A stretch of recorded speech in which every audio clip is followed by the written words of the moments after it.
Hello everyone, welcome to skill IQ and शिक्षा और अध्ययन दोनों ही चैनल्स पे आपका स्वागत है। तो बात करेंगे हम लोग 2024 के एडिशन की, लेटेस्ट एडिशन के प्रैक्टिस सेट नंबर 4 की, जो कि आपके सामने है। 10 क्वेश्चंस हैं। इसी तरीके से जिस तरीके से पहले की चीज़ें चल रही हैं उसी तरीके से चलेंगे। स्टार्ट करते हैं विद द फर्स्ट क्वेश्चन। यहाँ पे है लाई इन द, इसको थोड़ा सा सेट कर लेते हैं पहले। सो स्टार्ट करते हैं। Lie in the bed you have made. अब इसका क्या मतलब है? Lie in the bed you have made मतलब लेट जाओ उस बेड पे जो आपने तैयार किया है। कहने का मतलब क्या है? जो भी हमने काम किया है उसके जो भी रिजल्ट्स हमें मिले हैं उनको हमें स्वीकार करना पड़ेगा। ये बहुत ज़्यादा इम्पोर्टेंट चीज़ है कि आपने जो काम किए हैं, आपने जितनी मेहनत की थी, आपको उतने मार्क्स मिले हैं।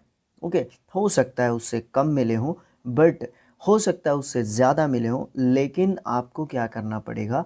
जो भी आपको मार्क्स मिले हैं ज़िंदगी में, एग्ज़ाम में, जिस भी तरीके से, जिस भी फील्ड में आप काम करते हैं, उसको आपको क्या करना पड़ेगा? एक्सेप्ट करना पड़ेगा। ओके, तो ये वाली चीज़ है। Sleep in your on bed, तो ये तो भाई अकॉर्डिंग टू वर्डिंग्स आपका ये दे रखा है, ये तो एक्सेप्टिंग नहीं होगा answer. Face the unpleasant consequences है क्या? Face the unpleasant, yes, consequences of your own acts, ये आंसर हो सकता है। Sleep on the bed you made yourself, ये तो है ही नहीं। To ignore what someone is saying, ये तो आसपास भी नहीं जा रहा। तो ऑप्शन नंबर 2 जो आपका है वो बिल्कुल यहाँ पे सही आंसर है। ये क्या कहता है? ये कहता है कि फेस द अनप्लेजेंट कॉन्सिक्वेंसेस, जो भी आपने अनप्लेजेंट कॉन्सिक्वेंसेस जो आपको मिले हैं उनको आपको फेस करना पड़ेगा या फिर एक्सेप्ट करना पड़ेगा। फेस की जगह पे एक्सेप्ट वर्ड भी लिखा मिल सकता है, वो तो आप जानते ही हैं। ऑफ योर ऑन एक्ट्स, जो आपने खुद काम किए हैं उनको आपको एक्सेप्ट करना पड़ेगा। नेक्स्ट क्वेश्चन आता है जी आपका, ये आता है गेट योर एक्ट टुगेदर। साथ में मिलके काम करो, है ना? साथ में मिलके काम करो, साथी हाथ बटाना रे, है ना? वो वाली बात यहाँ पे देखने को मिलती है। उससे है ना बेस्ट या फिर अच्छा आउटकम जो निकलेगा या रिजल्ट जो होगा ना वो अच्छा निकलेगा। To understand something complicated, to organize yourself so that you can do something properly, to win one's plans, ये तो है ही नहीं। To get the conversation going, to get the conversation going, yes. तो यहाँ पे हमारा आंसर क्या हो जाएगा? आंसर नंबर आपका 2 यहाँ पे सही होगा। आप जो है ऑर्गेनाइज करें अपने आप को, ताकि क्या हो सके, आप जो है अच्छा परफॉर्म कर सकें, या आप जो भी काम करना चाहते हैं या जो भी काम आप कर रहे हैं वो अच्छे या वेल मैनेज्ड जो है तरीके से हो सके। Give someone the cold shoulder, give someone the cold shoulder, इसका मतलब क्या होता है? इसका मतलब ये है कि जानबूझ के हम किसी को नज़रअंदाज करते हैं या उसका अपमान करते हैं या फिर हम उसका तिरस्कार करते हैं। ठीक है, ये वाली बात आपको देखने को मिलती है। अनअफेक्टेड बाय द सराउंडिंग्स, आसपास भी नहीं जा रहा मैं answer. Bullying people who are good, injured badly, ignore someone, तो ऑप्शन नंबर 4 आपका सही आंसर होगा। इग्नोर करते हैं हम जब किसी को, तो कोल्ड शोल्डर आप उसको बोल सकते हैं। नेक्स्ट आपका आता है 4th question, go back to the drawing board. Drawing board पे वापस जाना। देखो क्या होता है, इंजीनियर्स हैं, अपने आर्किटेक्ट्स हैं, अपने डिज़ाइनर्स हैं, या और भी फील्ड्स में, इवन क्रिकेट टीम है, फुटबॉल टीम है, हॉकी टीम है, जो भी टीम्स वगैरह मीटिंग्स होती हैं टीम्स की, तो उसमें भी आपको प्लान्स बनाते हुए दिखेंगे वाइट बोर्ड पे, है ना? तो वो ड्राइंग बोर्ड मान लो उसको। तो हम जब भी किसी चीज़ के लिए एक आउटलाइन बनाते हैं, है ना, किसी काम के लिए प्लान बनाते हैं, और वो प्लान जो है हमारा फेल कर गया, तो हम क्या करेंगे? वापस से प्लान बनाएंगे ना। तो वो ये वाली बात है ना। Go back to the drawing board का मतलब क्या होता है कि आप जो है दोबारा से नया प्लान बनाओ, दोबारा से नई योजना बनाओ, दोबारा से नया डिज़ाइन एक तरीके से बनाओ, ठीक है। ये जो है डिज़ाइनर्स या फिर इंजीनियरिंग फील्ड से जो है एक तरीके से ईडियम निकल के आया है। तो समझ गए ना इसको अच्छे तरीके से। अब ऑप्शंस को देखो, leave a work unfinished, start over, mediate a task, accomplish a task. तो यहाँ पे ऑप्शन नंबर बी आपका सही आंसर होगा। 2 नंबर ऑप्शन आपका सही आंसर है। स्टार्ट करना पड़ेगा हमें को दोबारा से फिर से स्टार्ट जो है चीज़ आपको करनी पड़ेगी, ठीक है। उसके बाद आपका आता है फिफ्थ क्वेश्चन। फिफ्थ क्वेश्चन क्या कहता है? ये कहता है ग्रास्पिंग एट स्ट्रोज। ग्रास्पिंग एट स्ट्रोज ये क्या होता है? ग्रास्पिंग एट स्ट्रोज मतलब क्या होता है कि जब भी सफलता प्राप्त करने की जो सिचुएशन है, सक्सेस होने की, वो बहुत कम है। सफलता प्राप्त करने की जो संभावनाएं हैं वो बहुत कम है, बट फिर भी I will try my best, है ना, मैं गिव अप नहीं करने वाला। तो वो वाला जो जज्बा होता है, डूबते को तिनके का सहारा, कुछ इस तरीके से हिंदी में आप इसको बोल सकते हो। वो वाली बात जो होती है, ग्रास्पिंग एट स्ट्रॉज, स्ट्रॉज के सहारे आप जो है ग्रास्प करने की कोशिश करते हो।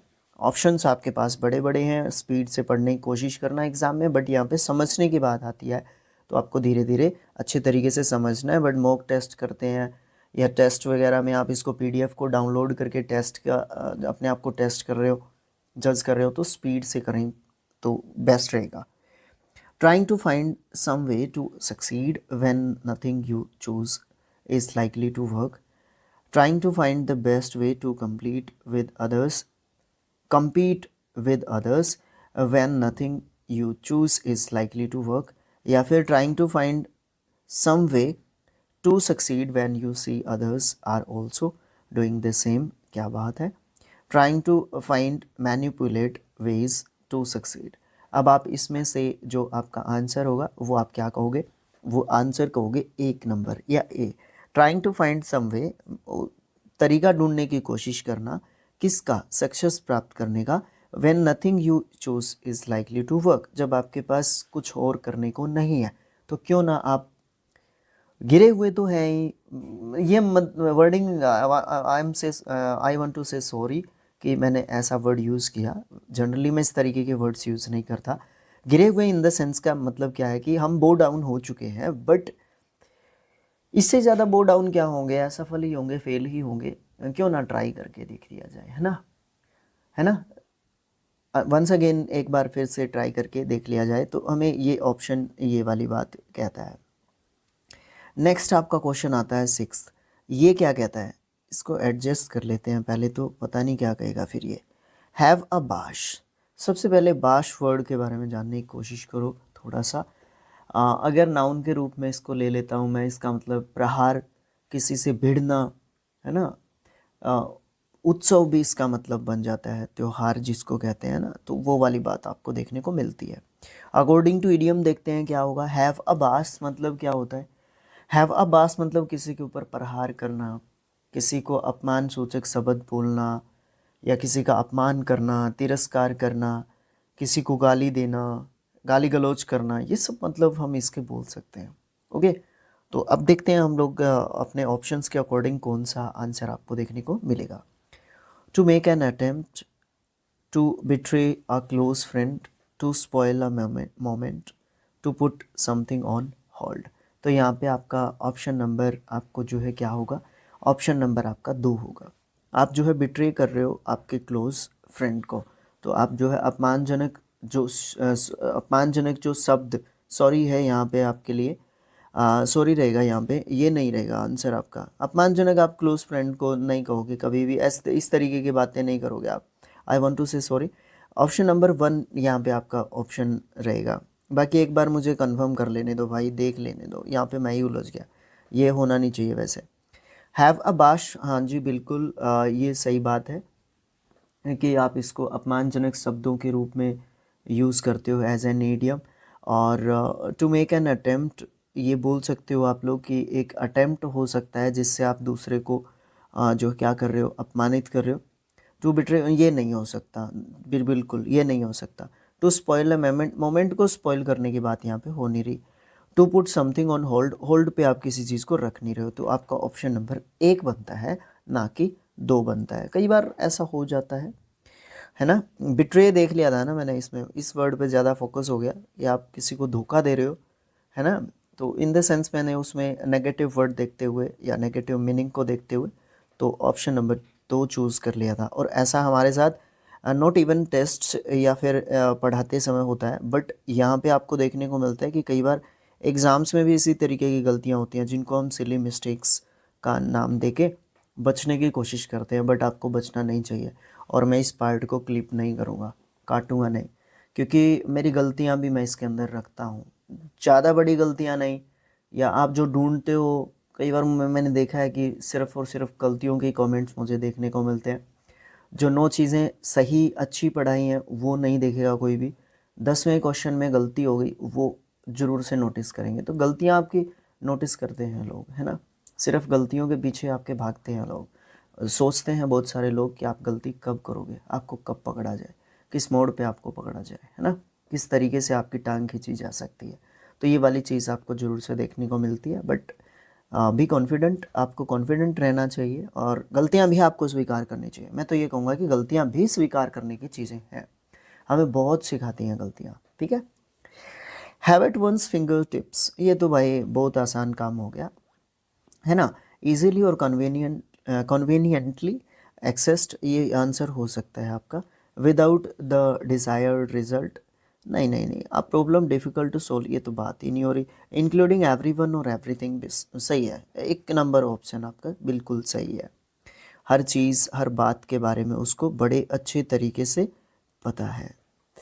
नेक्स्ट है have egg on your face. USA में क्या होता था, not even USA, even India also, कि जब भी कोई अभिनेता, जब स्टेज शो होते थे ना, स्टेज शो आजकल बहुत ज़्यादा होते हैं स्टेज शो, पहले भी होते थे, यूट्यूब वगैरह एजुकेटर्स मीटअप कर लेते हैं, इस तरीके की चीज़ें आपको काफ़ी देखने को मिलती हैं।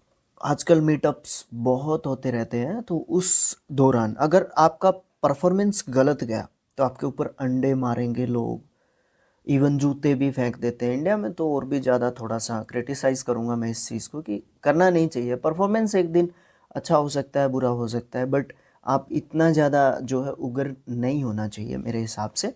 वो मेरे पर्सनल व्यूज़ हैं, बट उस समय पे जनता मज़े लेने आई हुई होती है, तो उसको उसके हिसाब का एंटरटेनमेंट चाहिए होता है, तो वो इसलिए ऐसा जनता करती है ना। इवन करना नहीं चाहिए, बट वो अपना अपना टेस्ट होता है सबका, वो करते हैं ऐसा ना।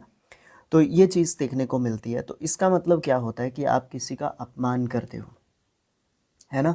अपमान का प्रतीक है ये, एक तरीके से अपमानित होने का प्रतीक है, लज्जित होने का प्रतीक है, शर्मिंदगी का प्रतीक एक तरीके से है। Have egg on your face, making a choice between two unpleasant choices, to be made to look foolish और embarrassed, defeat someone thoroughly, reveal a secret. अब यहाँ पे सीक्रेट की तो बात ही नहीं हो रही ना। तो यहाँ पे किसकी बात हो रही है, अपमान की बात यहाँ पे चल रही है। तो यहाँ पे मेकिंग अ चॉइस तो हो ही नहीं रही दो अनप्लेजेंट सिचुएशंस के बीच में या चॉइसेस के बीच में, अल्टरनेटिव्स के बीच में। ओके, डिफीट की बात हो ही नहीं रही, तो ऑप्शन नंबर 2 आपका बच जाता है, to made to look foolish और एम्प्रेस्ड। आप जो है इस तरीके की सिचुएशन में पहुँच गए कि आप अपने आप को मूर्ख या फिर एम्प्रेस्ड जो है मानते हैं, मानते नहीं हैं, फील करते हैं at that moment. Okay, next जो क्वेश्चन है, have your heart in your mouth. आपका जो हार्ट है वो माउथ में आ गया है। मतलब आप जो है किसी चीज़ से, किसी सिचुएशन से बहुत ज़्यादा जो है उम्मीदें लगा के बैठे हो, तो उस समय पे आप क्या करोगे, उस समय पे आप थोड़ा सा घबराहट फील करोगे। आपका परफॉर्मेंस है, आपको अपनी परफॉर्मेंस पे बहुत ज़्यादा विश्वास है, बट आप जो है उस परफॉर्मेंस पे जाने से पहले आप जो है अपने आप को बहुत ज़्यादा घबराहट फील कर रहे हो, एक डर सा महसूस कर रहे हो, या फिर एक ऐसी उत्तेजना महसूस करते हो जिसमें आप जो है थोड़ा सा, कहीं मुझसे परफॉर्मेंस गंदी ना हो जाए, कहीं मेरी परफॉर्मेंस अच्छी ना हुई तो क्या होगा, इस तरीके की चीज़ें हमारे दिमाग में जब आती है, तो have your heart in your mouth वाला सिचुएशन हमारे साथ होता है। तो यहाँ पे आपको ऑप्शंस हैं 3 आपके पास, तो वो क्या कहते हैं, वो कहते हैं टू बी एक्सट्रीमली जेलस, या फिर to get rose and rose, to be extremely frightened, या फिर to behave in a foolish manner. तो आप जो है उस समय पे कैसे होते हो, एक्सट्रीमली फ्राइटन्ड होते हो, बहुत ज़्यादा उत्तेजित कह सकते हो, घबराहट कह सकते हो, डर कह सकते हो, एक तरीके से होता है और वो भी एक्सट्रीम लेवल का होता है। फ्राइटन्ड एक ओनली फ्राइटन्ड नहीं, एक्सट्रीमली फ्राइटन्ड मतलब वो एक पीक लेवल पे वो चीज़ आपके साथ उस समय पे है। ठीक है, उसके बाद आपको देखने को मिलेगा लास्ट जो है क्वेश्चन इस सेशन का। ओके, ये देखो, he brought his servant to book for breaking the beautiful show piece. यहाँ पे पूरा सेंटेंस ही लिख दिया एक तरीके से। ठीक है, इसमें समझ ही नहीं आएगा कि ईडियम क्या है, सीधा सीधा इसका मतलब निकालने की कोशिश करो। He brought of his servant to book, to book, book यहाँ पे किताब की बात नहीं हो रही, यहाँ पे बुक मीन्स स्कोल्ड करने की बात हो रही है। तो सेंट हिज सर्वेंट अवे, या फिर scolded his servant, relieved his servant, rewarded his servant. अब जब उसने कुछ जो है ब्रेक कर दिया है कुछ ब्यूटीफुल सो पीसेस को, तो आप रिवॉर्ड तो करोगे नहीं, रिलाइव्ड भी नहीं करोगे आप उसको, उसको भेज भी नहीं दोगे, बट आप उसको स्कोल्ड जरूर करोगे उस समय पे। शायद आपकी प्यारी चीज़ हो सकती है ना, तो उस समय पे स्कोल्ड जो है उसको कर सकते हैं आप लोग, या करेंगे मुझे ऐसा लगता है, या इसका मीनिंग है, अगर आप स्कोल्ड नहीं करते होंगे तो भी इस जो है पूरे कॉन्वर्सेशन का एक मीनिंग है कि उसने एक ब्यूटीफुल शोकेस नहीं सॉरी शो पीस को तोड़ दिया है, तो आप उसको थोड़ा सा स्कोल्ड जरूर एक तरीके से करोगे। दैट्स इट, आज के वीडियो में इतना ही। नेक्स्ट प्रैक्टिस सेट होगा प्रैक्टिस सेट नंबर 5, इसमें भी हमारे 10 क्वेश्चंस होंगे, उसमें भी हम इसी तरीके से करेंगे। Do like share and comment the skill IQ and शिक्षा और अध्ययन, दोनों ही चैनल्स को आप सपोर्ट कर सकते हैं बड़े अच्छे तरीके से, बड़े ज़बरदस्त तरीके से आप लोग सपोर्ट कर सकते हैं। नई नई चीज़ें भी प्लान करेंगे धीरे धीरे, बट जो चीज़ें चल रही होती हैं उनको आप ब्रेक नहीं कर सकते, एक मोमेंट आपको बना के रखना पड़ता है, इसलिए ज़्यादा एक्सपेरिमेंट्स करेंगे तो गड़बड़ हो जाती है, या टाइम आपके पास उतना नहीं होता है, इसलिए ज़्यादा एक्सपेरिमेंट्स फ़िलहाल स्किल IQ पे या शिक्षा और अध्ययन पे नहीं किया जा रहा है। जो एक्सपेरिमेंट्स ठीक चल रहे हैं उनके ऊपर थोड़ा सा ध्यान देने की कोशिश की जा रही है, या उनको और इम्प्रूव करने की कोशिश की जाएगी इन फ्यूचर ऑल्सो। ठीक है, तो thanks for watching, thank you so much. मिलेंगे नेक्स्ट पार्ट में, नेक्स्ट पार्ट होगा 5th जो है प्रैक्टिस सेट।